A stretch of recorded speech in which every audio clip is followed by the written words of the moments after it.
Hey friends, and welcome back to English Podcast for Listening and Speaking. It's truly wonderful to have you join me again in this quiet, peaceful space we create together, where learning English feels less like a task and more like a gentle conversation. Here, our purpose is simple: to make your English learning journey feel calm, natural, and deeply personal. We don't rush. We don't pressure. Instead, we explore themes and ideas through stories, reflections, and everyday moments, allowing the language to settle into your mind at its own comfortable pace. Imagine sinking into a soft armchair with a warm cup of tea as you listen to tales that subtly introduce new words and phrases, making them feel familiar and easy to understand. It's about building a true connection with English, not just memorizing it. Our aim is for you to absorb English naturally, to understand not just the sounds, but the feelings and emotions behind the words.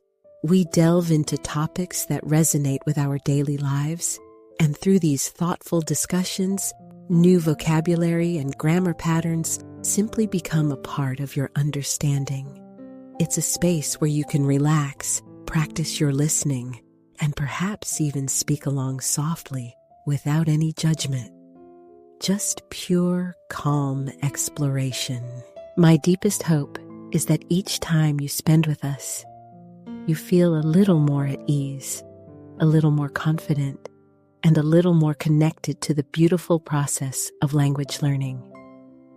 This journey is about patience and self-kindness, allowing yourself the time and space to grow. If this episode helps you feel a little lighter, a little more confident on your English path today, I would be truly grateful for your support.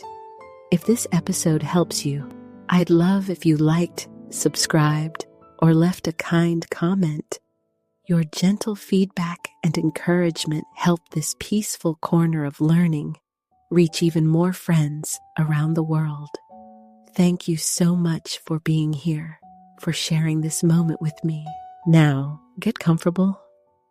Maybe pour yourself a warm cup of tea or find that soft spot on your couch. Let your shoulders relax and let's begin to settle into our thoughts together. Today, we're going to explore a topic that at first might sound a little forceful. It's about something that often feels like a struggle, yet holds incredible power to transform our lives in quiet, beautiful ways. Our topic today is force yourself to be consistent.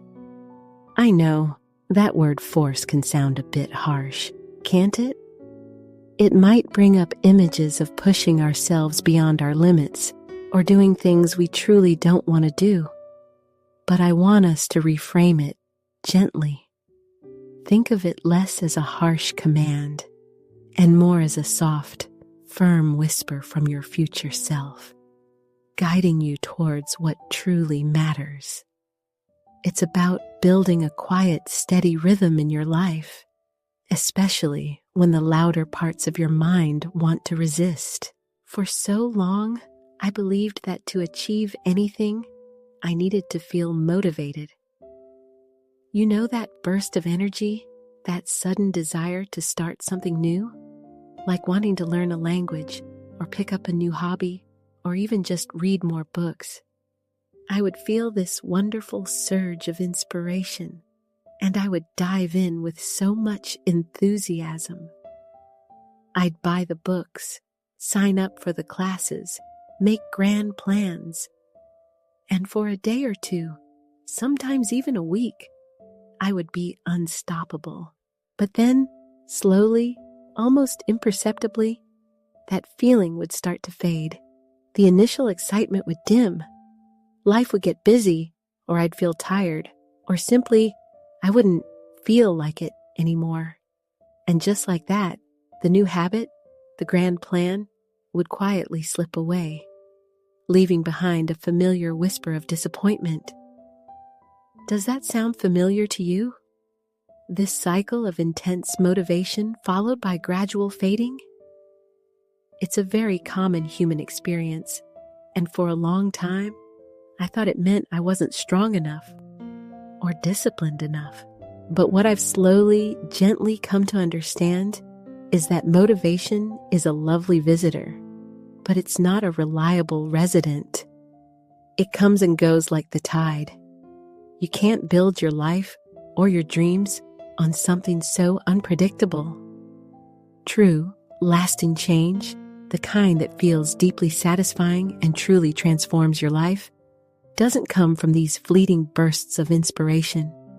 It comes from something much quieter, much steadier: consistency.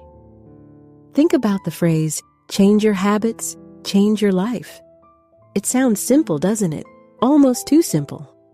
But it holds such a profound truth. Our lives, who we are, what we achieve, are essentially the sum of our daily habits. Not the grand, dramatic actions we take once a year, but the small, often unnoticed things we do every single day. The cup of tea you drink, the way you start your morning, the words you choose, the few minutes you spend learning something new. These seemingly small, consistent actions, repeated over and over, are what truly sculpt our future. So, when we talk about forcing yourself to be consistent, it's not about fighting against yourself with brute strength. It's about building gentle systems and routines that support you, even when your motivation has taken a little holiday. It's about making decisions beforehand, so that when the moment arrives, you don't have to rely on a fleeting feeling. Imagine, for example, deciding that every morning while you have your breakfast, you will listen to just 5 minutes of an English podcast.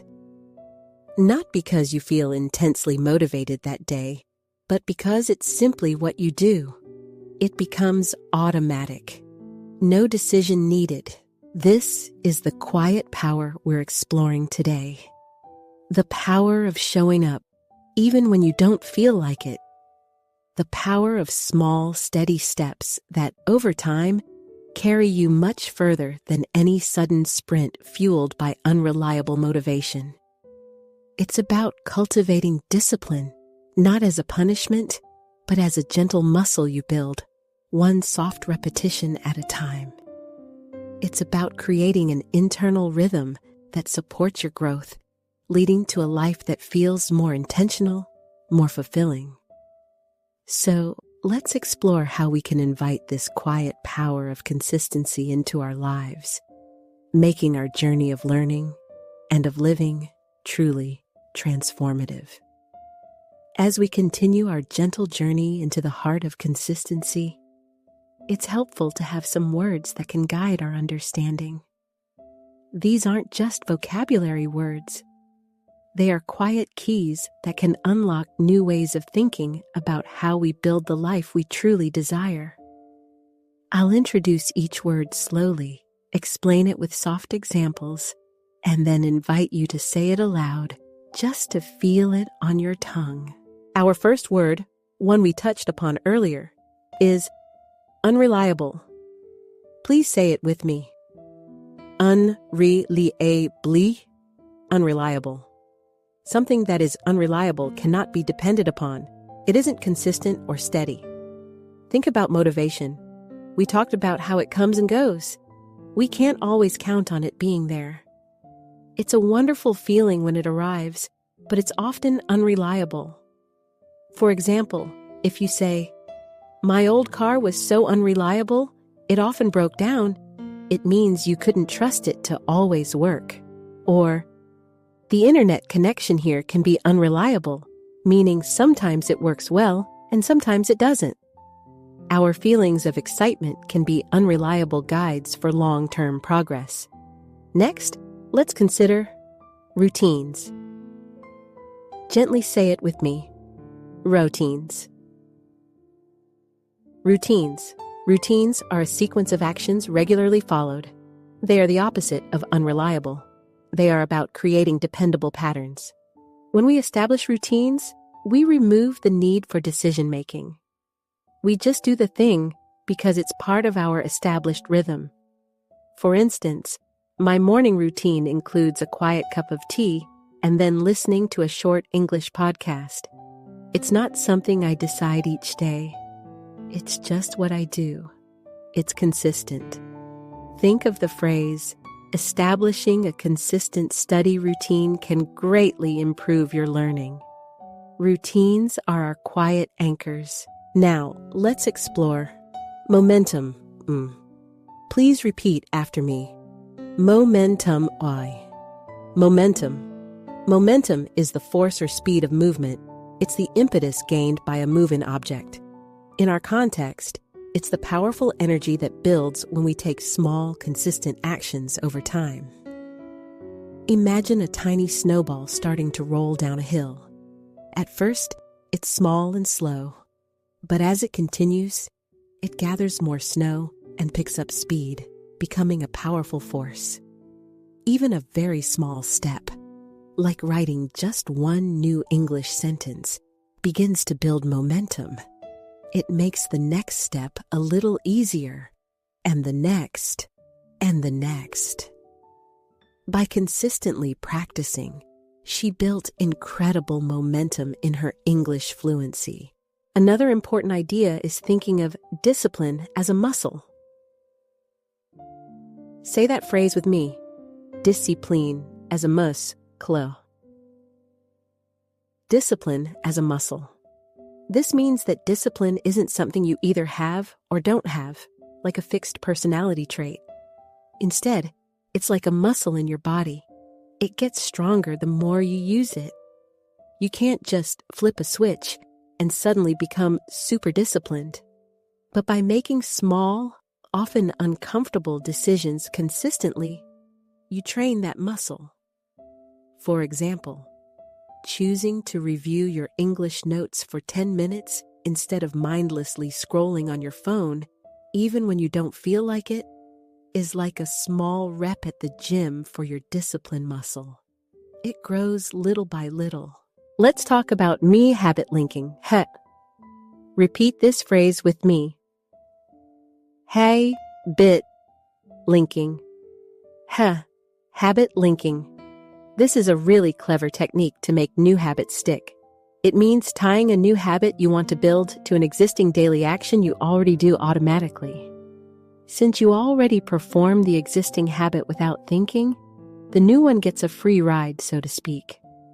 For example, if you always drink a glass of water after waking up, you could link a new English habit to it. After I drink my morning water, I will write one English sentence in my journal. Or, before I eat dinner, I will listen to 5 minutes of an English podcast. This makes learning automatic and reduces mental resistance. Our next phrase is micro rules.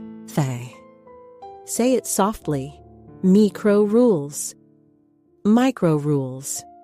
These are small, personal agreements or contracts you make with yourself that help you bypass moments of laziness or decision fatigue. They're like little games you play to motivate yourself.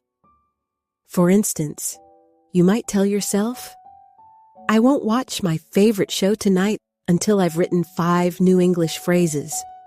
Or, I can't have my morning coffee until I've listened to 10 minutes of English practice. These aren't grand, overwhelming rules.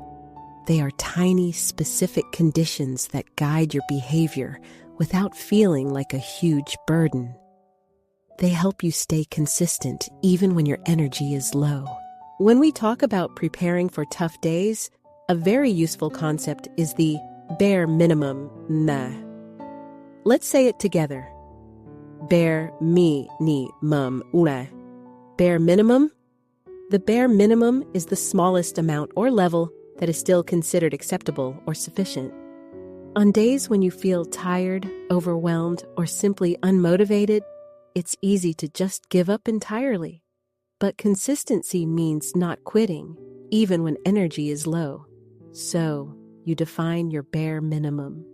For example, if your goal is to study English for 30 minutes a day, Your bare minimum might be just 2 minutes of listening, or simply opening your English textbook. It's about maintaining the streak, no matter how small the effort. Even on days I feel completely exhausted, my bare minimum is to listen to 2 minutes of an English conversation. And finally, a powerful idea: identity-driven action. Gently repeat it. Identity-driven action. Identity-driven action. This concept means that your actions are driven by who you believe you are or who you are becoming. Instead of just saying, "I want to learn English," you shift your self-perception to, "I am an English speaker." When you truly internalize this identity, consistency becomes much easier because it's simply what an English speaker does. An English speaker listens, speaks, reads, and practices regularly. It's not about forcing yourself, it's about aligning your actions with your evolving identity. Her commitment to becoming a proficient speaker led to consistent, identity-driven action in her English studies. These words, unreliable, routines, momentum, discipline as a muscle, habit linking, micro rules, bare minimum, and identity-driven action, are more than just sounds. They are gentle reminders and tools that can help us build that quiet, consistent rhythm in our lives, moving us steadily towards our goals.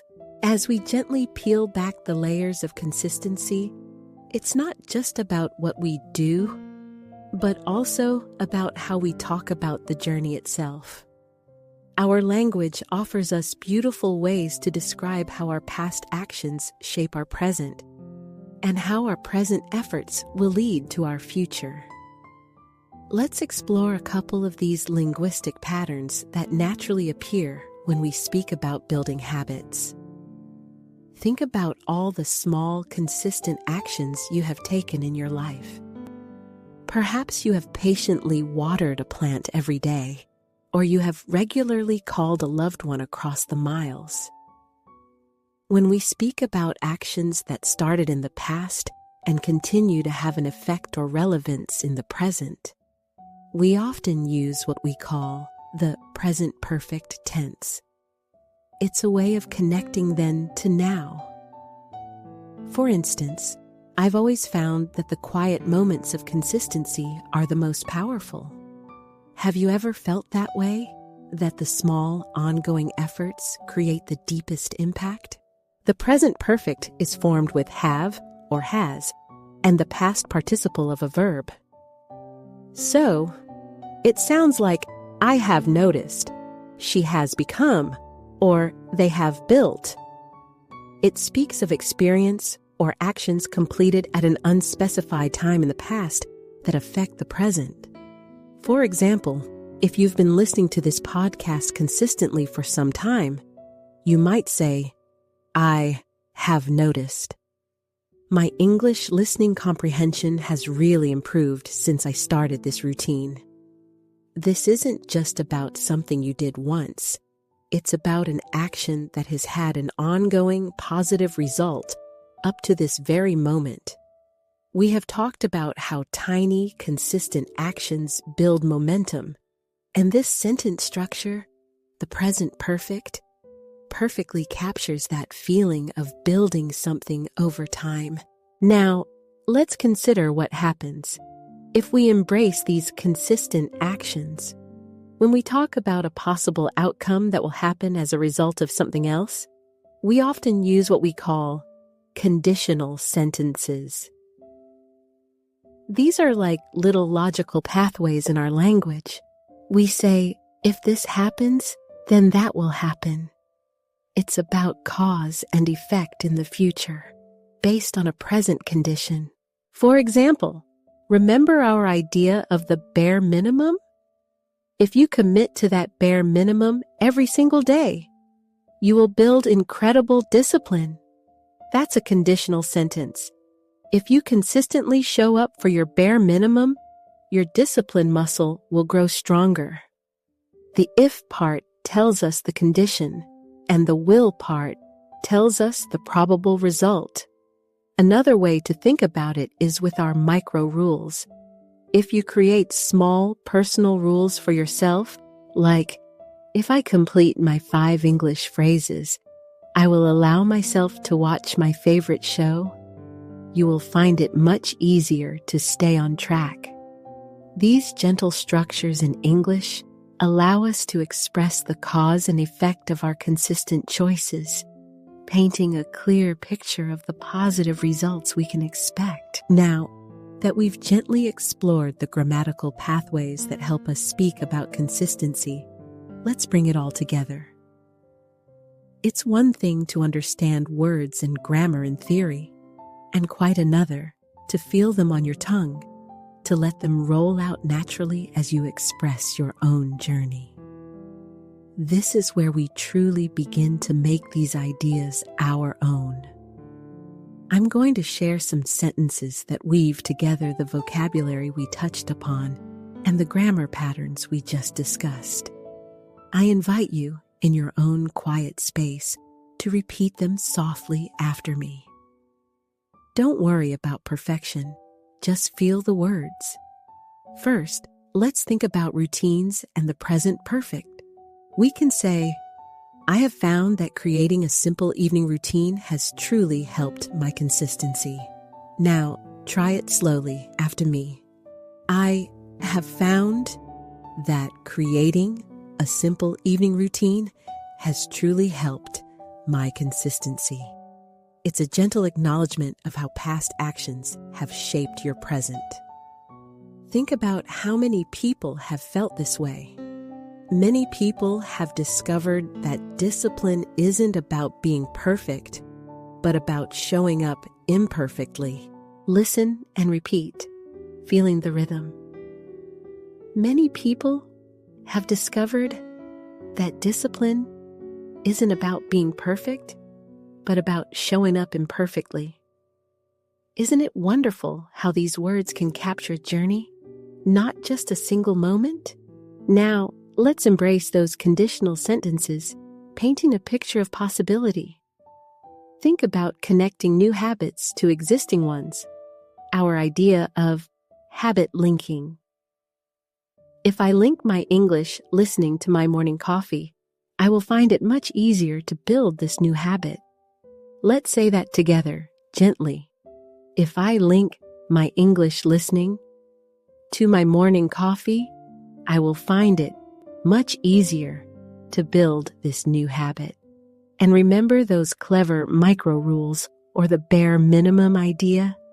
They truly can prevent those days of feeling stuck.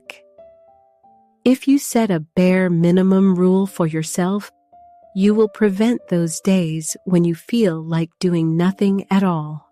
Slowly now, with me.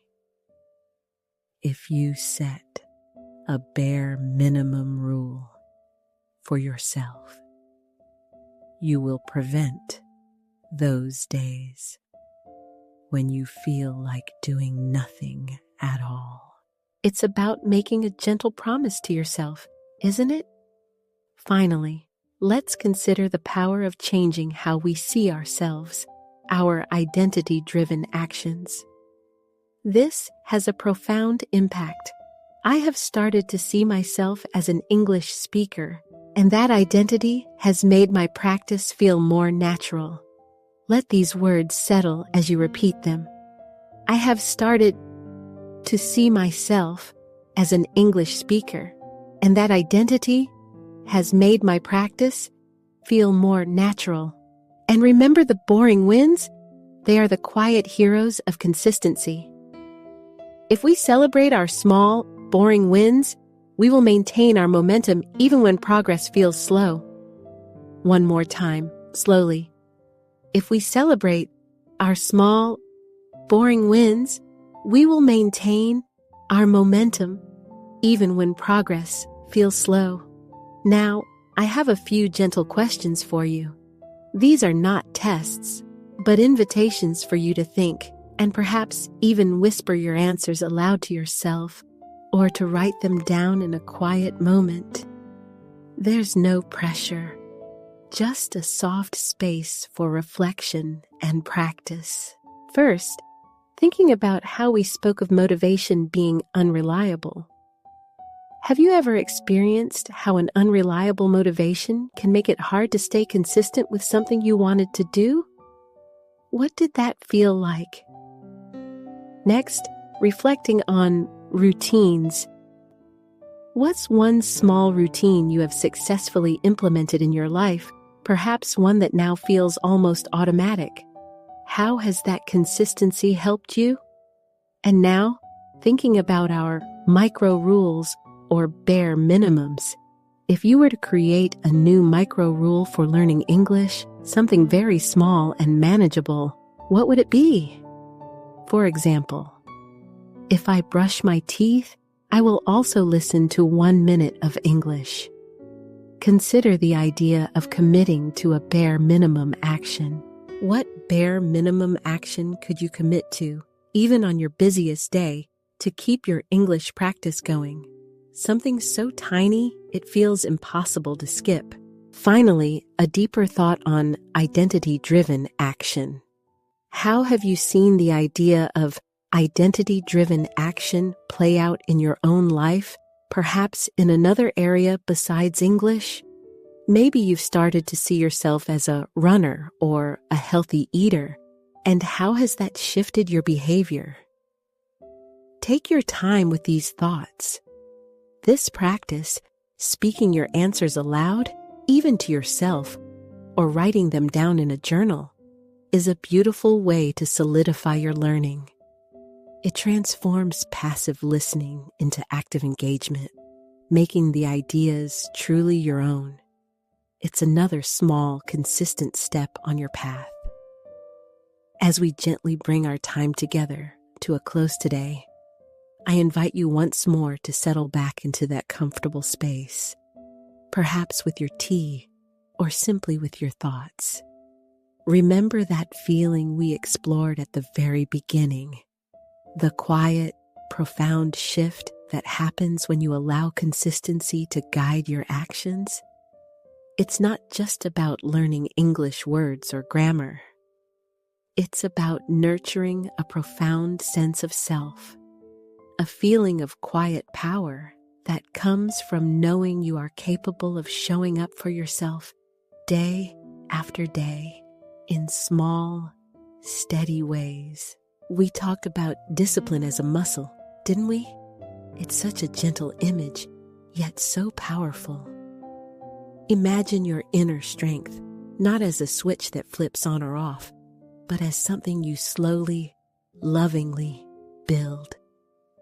Every time you choose to listen to just 2 minutes of English, even when exhaustion whispers for you to stop, you are adding a tiny, almost invisible fiber to that muscle. Each time you jot down one new English phrase or simply repeat a word aloud, you're not just practicing, you're actively sculpting a stronger, more resilient version of yourself. It's in those quiet, consistent choices that true strength emerges, a strength that extends far beyond your language learning journey and touches every corner of your life. And then there was that beautiful, transformative idea of identity-driven action. It's about how you see yourself. When you stop just trying to learn English and instead begin to feel deep within you, I am an English speaker, everything shifts. Your actions stop feeling like chores and start feeling like natural extensions of who you are. This isn't a performance for others, it's an inner truth. When consistency becomes woven into the fabric of your identity, it moves from being something you force yourself to do to something that simply flows. Imagine the quiet confidence that blossoms when your efforts align so beautifully with your deepest sense of self. It's a peaceful feeling, a true liberation from the internal struggle against inconsistency. Even on those days when energy feels low and the world seems to demand so much, remember the power of the bare minimum. That simple promise to yourself to do just a tiny something, to listen to a single sentence, to think one English thought. These aren't failures. They are quiet triumphs. They are the moments when you choose consistency over giving up entirely, reinforcing that precious muscle, that evolving identity. It's in those boring wins, as we called them, that the truly profound progress is made. They might feel small in the moment, but their cumulative effect is immense, like tiny drops of water slowly shaping a magnificent river. This journey of consistency, of gentle discipline, of becoming who you truly aspire to be, is a unique and deeply personal one. And every small step you take, every quiet moment of showing up for yourself, truly matters more than you might realize. Thank you, dear listener, for spending this peaceful time with me today, for opening your heart and your mind to these reflections, for allowing these words to gently wash over you. It truly is a privilege to share this quiet, reflective space with you, knowing that somewhere out there, you are taking these thoughts and weaving them into the tapestry of your own growth. If this helped you feel more confident in English today, even in the smallest way, I'd be so grateful if you shared it with someone else learning too. Perhaps a friend, a family member, or anyone who might benefit from a calm moment of practice and reflection. Until next time, take care of yourself, take care of your progress, and keep learning with that beautiful, consistent heart of yours.